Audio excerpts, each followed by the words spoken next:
What's going on, everybody? It's your boy C-Zar, and we are talking about ZORA today, Z-O-R-A. It is the 17th day of December. Here we are sitting at about 4.7 cents. 5 hours, 5 minutes left in the day. Hit that like button, you guys. Subscribe if you want to see more content like this, and let's get into it, okay? Let's talk about this here. I just made a video on KTA. Okay, if you guys watched my KTA Kita video, a lot of what we're going to say here in the beginning for ZORA, it's going to be the same, because look at KTA. Look at this, right? You see this? And look at ZORA, right? Look at this part here. Tell me they're not the same. Tell me they're not the exact same. And I want you to put this image in your head, okay? Not just a drop and then you move sideways. Anything can happen. You can drop and move sideways and then drop more, and then move sideways and drop more. You can do that. I'm talking about being honest with yourself, looking at it for what it is, a genuine slow curve that takes a ton of time to build. We've got a slow curve within a slow curve that takes a ton of time to build. This typically signals that there is a shift in momentum. There is a shift in momentum. The selling pressure, whatever selling pressure there is from people who are panic selling, people who are quote-unquote taking profits from lower prices, who are giving up on this and putting in other cryptos, or they're holding cash, whatever.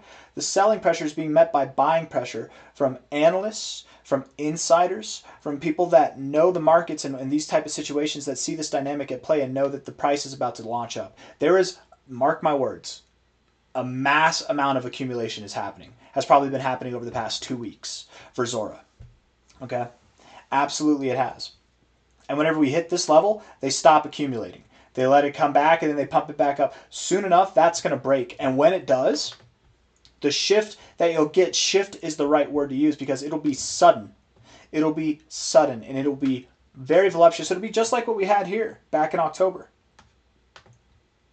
Maybe more so. Maybe instead of a day or two to get up to 12.5 cents, instead of this, maybe it takes 2 weeks.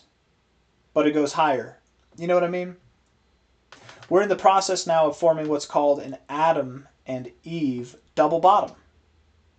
It's kind of odd that we're doing this whenever we're not really at a bottom at all. We're just in these high and tight consolidation environments. Really, it's almost like we've got this kind of like bull flag, right? It's almost like it's a giant bull flag right here.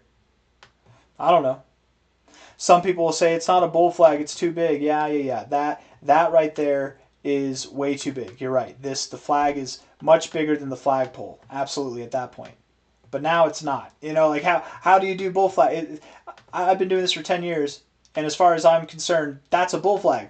That's, you know, I've been doing technical analysis for over 10 years. That's a bull flag, and bull flags are one of the most simple patterns to identify too. And they typically do this. How you know you have a bull flag too is with this. You'll get this, the fake flag. You'll get the breakout and the break back down. Oh no, the bull flag was a lie. No, it wasn't. It's just a larger flag. It's just a larger pattern. Anyways, let's look at the short-term stuff. We'll go from there. I want to just be very clear, though. Again, the main reason why we started off the video this way is I want to really emphasize that everybody needs to store this in their back pocket for later, because when you see a setup like this, you should be chomping at the bit. Fork and knife and bib around your neck. I guess not the fork and knife in hand, bib on your neck, ready to rally. That's what you should be doing. I do believe that we're going to see higher prices, and whenever we do shift to the upside from a high here to the low here, the expectation would be that we just see a rapid approach to this golden ratio zone, which is roughly at about 9 to 10 cents. And here we are at 4.7 cents right now. So I do expect that we will see a very sudden shift there. But while we're here, while the getting's good, not financial advice, not a financial advisor, it's probably a really good time to accumulate. We look at the 1 hour time frame here for ZORA. We have sold off with some volume. Absolutely we have. But the expectation soon enough would be that we either find support or that we continue to build from here. From a low to a high, I would expect, and I'll look at that too, we're just tearing right through the golden ratio on the first attempt. I would expect that we go to the 786 or 886 right there at 4.5 to 4.6 cents. Probably provide a higher low, and then from there we will recover. Typically, in these harsh drop environments where you do tear through the golden ratio on the first attempt, when I say typically, I mean 90% of the time, what you'll see is a sharp recovery back. Okay? You don't typically just bust through this and go to lows like that. That's not what happens. If you're busting through the golden ratio, you will find support somewhere in this zone and likely send you back up to this zone, or even all the way back to new relative highs. So honestly, more volume to the buy side, less volume to the sell side. I'm thinking that we will move up from here. I don't think that we'll see a lower low than this low, but we probably do go lower than this. Again, the price that I would assume that the range that we hit is somewhere between 4.64 cents to 4.56 cents, somewhere in that range. 1 hour time frame, the RSI is reset. Every time that we've been oversold at these levels, we've seen relative lows. Stochastics as well at relative lows here. The MACD is pulled back to the 0 and is finding support right there as well. That's, this is a perfect area to find support. We found support here, a couple of times. We're right there now. It doesn't have to be right at the 0, but just somewhere around that area. We look at the 4 hour time frame and we are rejecting the overbought zone, and that's not good. But in the midst of all these rejections, we've yet to actually see the oversold area, so that's nice. That's not bad. It's neutral. It's neutral overall, right? And whenever I say not bad, what I really mean is it is neutral. I'm just saying that because I think a lot of people might be looking at this and panicking, and it's like, no, you shouldn't be panicking. Clearly, we're actually at a really good price to buy. Throughout this whole range, it's actually been the best time to buy in the recent weeks. MACD's about to cross above the 0. Stochastics have reset. We know that whenever the blue line gets away from the orange line too much, that typically means that there's too much divergence from these oscillators, and we typically see a pullback in the other direction. Like here, when the blue line was too far away from the orange line, but we were to the positive effect instead of the negative effect, what do? We reversed in the opposite direction. Right? We might not have reversed as fast as this move was, but inevitably we promoted more decay than we did growth at that time. I would think that here we might not recover as fast as we decayed, but overall we probably do see higher prices. I doubt we go below these lows is all I'm trying to say. If I'm wrong and we do go below these lows, it won't be by much and it won't be for long, and we will recover in a very short amount of time. I don't really have much else to say. I gotta go. I hope you guys enjoyed the video.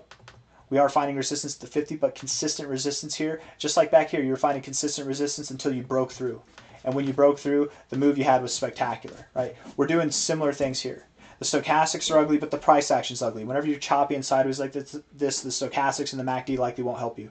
But with that being said, there is bullish divergence on the MACD. There's some pent-up bullish momentum being built here, and this typically will allow the oscillators to cross the 0, allow the bullish drives to take place, and we likely will see higher prices soon. Mark my words, inevitably, ZORA is on a path that will take it up to prices that are anywhere from 21 cents to 32 cents and beyond. I very much thoroughly believe that this next move, whenever it's all said and done, we're going to end up at 75 cents to $1.20, something like this. It won't be one fell swoop like it was here. There will be stops along the way, but that's the next destination, right? It's like here, this was not one fell swoop move down. There were stops along the way, but the destination was ultimately here, right? Here, this was not one fell swoop move all the way down here. There were stops along the way. It was basically a one fell swoop, but it's the same kind of thought. There will be stops along the way. We'll likely move up to 75 cents to $1.17, maybe by the end of Q1, if not sometime in Q2. And the initial shift, whenever we see this happen, it'll be explosive. It'll be very explosive, and I wouldn't be surprised if this happened by the end of the year, if not sometime before the middle of January. Within the next month, I would very much expect this happens. I've got nothing else for you guys. I hope you enjoyed the video, and if you did, hit the like button. Thank you all for being here. Subscribe if you want to see more content like this. I'll see you on the next one. Take care. Bye-bye.